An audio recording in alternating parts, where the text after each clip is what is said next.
حضور نے صحابہ کرام سے فرمایا میرے صحابہ ایک سوال ہے مجھے اس کا جواب دو۔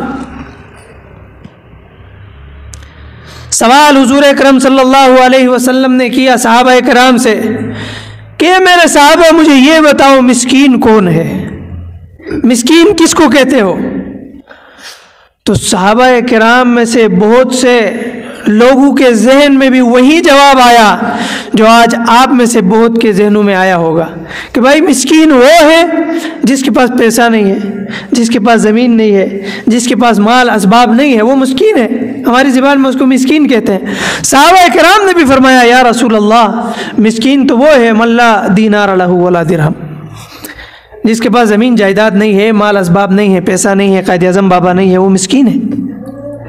تو حضور نے فرمایا نہیں، میری امت کا مسکین کوئی اور ہے، میری امت کا مسکین کوئی اور ہے۔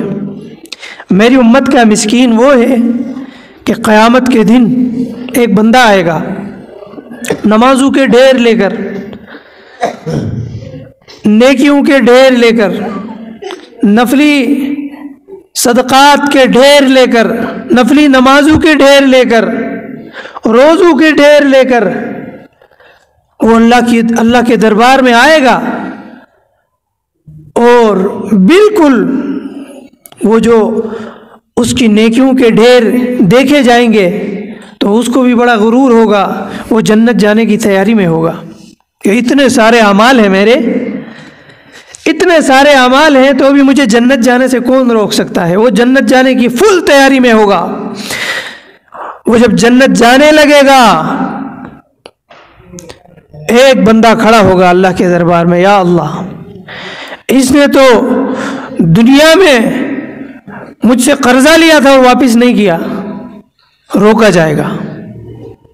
ایک بندہ کھڑا ہوا کہ یا اللہ دنیا میں اس نے مجھ سے قرضہ لیا تھا واپس ہی نہیں کیا، تو یہ میرا حق تو پہلے برابر کرے اس کے بعد جنت جائے۔ اللہ رب العزت روکیں گے، دربار میں لایا جائے گا، ہاں بھائی کتنا قرضہ لیا تھا؟ اتنا قرضہ لیا تھا۔ ابھی میں نے عرض کیا کہ اس وقت آپ پیسے دے کے تو جان نہیں چھڑا سکتے، اس وقت کی کرنسی یا تو نیکیاں ہیں یا تو گناہ ہے۔ تو اس وقت ظاہر ہے وہ یہ بندہ نہیں کہہ سکتا ہے کہ یا اللہ اتنے پیسے دے دوں گا تو چھٹکارا ہوگا، جان خلاصی ہوگی، نہیں۔ تو اللہ رب العزت کیا کریں گے؟ اس نے جتنا قرضہ اس اپنے بھائی سے لیا تھا اس کے بقدر اس بندے کی نیکیوں سے اٹھا کر کے اس کو دیں گے۔ اس کا حساب و کتاب برابر ہوا۔ اس کا حساب و کتاب برابر ہونے کی دیر تھی کہ اس کی بہن اٹھے گی، اس کی بہن اٹھ کے کہے گی یا اللہ والد صاحب فوت ہوئے، وراثت میں زمین چھوڑ کر گئے، یہ میرا بھائی تھا، میری جو وراثتی حق تھا، وراثتی زمین تھی، وہ حق بھی اس بھائی نے کھا لیا تھا۔ بہن کھڑی ہو گئی۔ اب اس وقت زمین دے کے وہ اپنی جان نہیں چھڑا سکتا، یا پیسے دے کے جان نہیں چھڑا سکتا۔ اللہ رب العزت پھر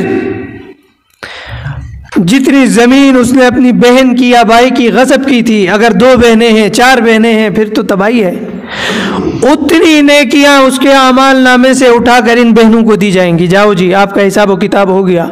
پھر اتنے میں ایک اور بندہ اٹھے گا، یا اللہ فلاں جگہ اس نے مجھ پر الزام لگایا تھا، اس کو بھی دیے جائیں گے۔ فلاں جگہ یا اللہ اس نے مجلس میں، بڑی مجلس میں میری بےزتی کی تھی، اپنی زبان سے مجھے تکلیف پہنچائی تھی۔ وہ حقوق لینے والے ایک کے بعد ایک، ایک کے بعد ایک کھڑے ہوتے رہیں گے، کھڑے ہوتے رہیں گے، اور اس کے نامہ اعمال سے نیکیاں اٹھا اٹھا کر ان کو دی جائیں گی۔ ایک وقت ایسا آئے گا، ایک وقت ایسا آئے گا کہ اس کی نیکیاں ختم ہو جائیں گی اور حقوق لینے والے باقی رہیں گے۔ تو اب نیکیاں تو ختم ہے، حقوق لینے والے باقی ہیں۔ اللہ کہے گا کہ اب اس بندے نے جن جن سے حقوق لیے تھے ان کے گناہ اٹھا کر اس کے نامہ اعمال میں ڈالو۔ اللہ کے نبی نے فرمایا نیکیوں کے ڈھیر لے کے آیا تھا، نیکیوں کے ڈھیر لے کے آیا تھا، اور اب گناہوں کے ڈھیر لے کر جہنم جا رہا ہے۔ حضور نے فرمایا میری امت کا مسکین یہ ہے، مسکین وہ نہیں ہے جس کے پاس پیسہ نہ ہو۔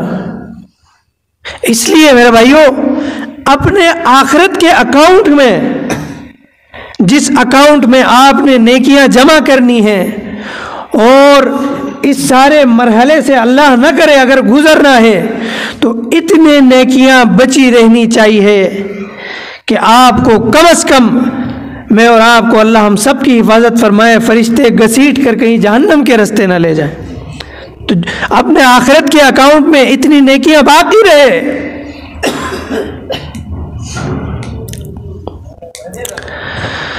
اللہ اکبر۔